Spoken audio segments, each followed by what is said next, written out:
Hello everyone, welcome to the session. आज की class में हम पढ़ने जा रहे हैं पंजाब स्कूल एजुकेशन बोर्ड की 6th क्लास की हिंदी की किताब दूसरी भाषा सेकंड लैंग्वेज और उसका 19वां पार्ट पेड़ लगाओ। ये एक कविता है और इसको हम विस्तार में समझेंगे। पहले इसका सार, मोस्ट इम्पोर्टेंट चीज जो है वो जान लेते हैं। तो चलिए शुरू करते हैं। कवि कहता है कि आप पेड़ लगाइए, जितने अधिक पेड़ लगेंगे उतना ही अच्छा होगा। ये हरियाली के लिए आवश्यक है। हम खेत की मेंढ पर शीशम के पेड़ लगाएं, फूलवारी में नींबू और अनार लगाएं। पेड़ ही हमें जीवन देते हैं, ये सुगंध भी देते हैं। इंसान ने फूलों से हंसना सीखा है, फलों ने हमें रस दिया है, मिठास दी है। हम सारे देश में पेड़ लगाए, वे चाहे 4 हो या 4000। और अब हम इस कविता को विस्तार में समझेंगे। तो चलिए शुरू करते हैं पंक्तियों से। 4 लगाओ चाहे 1000 लगाओ, पेड़ लगाओ। जितना पेड़ लगेगा उतना लाभ है, हरियाली जीवन के लिए जरूरी है। फिर भी खाली सड़क शहर सूना सूना, कैसी ये लाचारी यह मजबूरी है। चलो खेत के मेंढ सजाए शीशम से, फुलवारी में नींबू और अनार सजाओ। 4 लगाओ चाहे 1000 लगाओ, पेड़ लगाओ। अब इसमें जो कवि है वो हमें क्या समझाने की कोशिश कर रहे हैं कि हमें पेड़ लगाने चाहिए, है ना। कहने का मतलब ये है कि इसमें कवि ने पर्यावरण को बचाने के लिए पेड़ लगाने की प्रेरणा दी है। पेड़ लगाओ नामक कविता में कवि ने सब लोगों को पेड़ लगाने की प्रेरणा देते हुए कहा है कि चाहे आप 4 लगाओ या 4000 लगाओ, लेकिन पेड़ अवश्य लगाओ। पेड़ के लाभ बताते हुए कवि कहता है कि जितना पेड़ लगाओगे उतना ही लाभ मिलेगा, वातावरण स्वच्छ होगा और चारों ओर हरियाली नजर आएगी। कवि कहता है कि आदमी की है कैसी मजबूरी है कि सारी शहर सारी सड़कें सब सूनी सूनी सी हैं, कहीं भी हरे भरे पेड़ नहीं दिख रहे। कवि कहता है कि चलो हम अपने खेतों के किनारों पर शीशम के पेड़ लगाएं और अपने बगीचों में नींबू और अनार के पौधे लगाएं।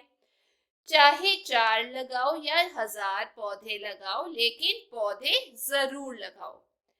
मतलब हमें अपने पर्यावरण के लिए पेड़ लगाने ही चाहिए। आगे दूसरा स्टेंजा जो है वो यहाँ से शुरू हो रहा है। कहा गया है, पेड़ों का जीवन में बड़ा महत्व है, इसीलिए कि वह जीवन देने वाला। नहीं जानते उनकी क्यों पूजा होती, इसलिए कि वह यौवन देने वाला। लेते हैं दुर्गंध सुगंध लुटाते हैं, रोज सुबह पेड़ों का त्योहार मनाओ। 4 लगाओ चाहे 1000 लगाओ, पेड़ लगाओ। अब यहाँ पर हमें कवि एक बहुत जरूरी सीख दे रहे हैं।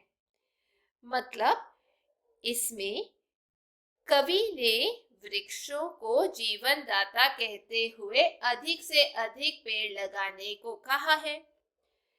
मतलब कवि सभी को अपने अपने घर आंगन बाग खेत खलिहानों में पेड़ लगाने की प्रेरणा देते हुए कहता है कि हमारे जीवन में पेड़ों का बहुत महत्व है, क्योंकि ये ही हमारे जीवन दाता हैं। इसी से हमें जीवन मिलता है, इसीलिए इनकी पूजा भी की जाती है। यह पेड़ वातावरण में फैली दूषित गंदी और दुर्गंध जो वायु है उसे स्वयं ले लेते हैं और हमें जीवन के लिए सुगंध और स्वच्छ वायु देते हैं, ताकि हम सांस ले सके। इसलिए प्रतिदिन सुबह उठकर पेड़ों का त्योहार मनाओ। चाहे 4 लगाओ या 1000 लगाओ, लेकिन पेड़ जरूर लगाओ। मतलब पेड़ ही जीवन दाता है, इसलिए पेड़ लगाने चाहिए। तीसरा यहां से शुरू होता है, फूलों से है मानव ने हंसना सीखा, रस का बोध हुआ है उसको आम से, कायम करके दुनिया के इस राज को ईश्वर ने लिख दिया पेड़ के नाम से। पेड़ लगाकर सारे भारतवर्ष में सभी जगह पर हरा हरा भरा संसार बसाओ, 4 लगाओ चाहे 1000 लगाओ, पेड़ लगाओ। वही बेनती की गई है कवि के द्वारा बार बार हर स्टेंजा में। कहने का मतलब, जैसे पहले बताया था आपको, इसमें कवि ने वृक्षों को सुखों का आधार मानते हुए पूरे देश में अधिक से अधिक पेड़ लगाने पर जोर दिया है।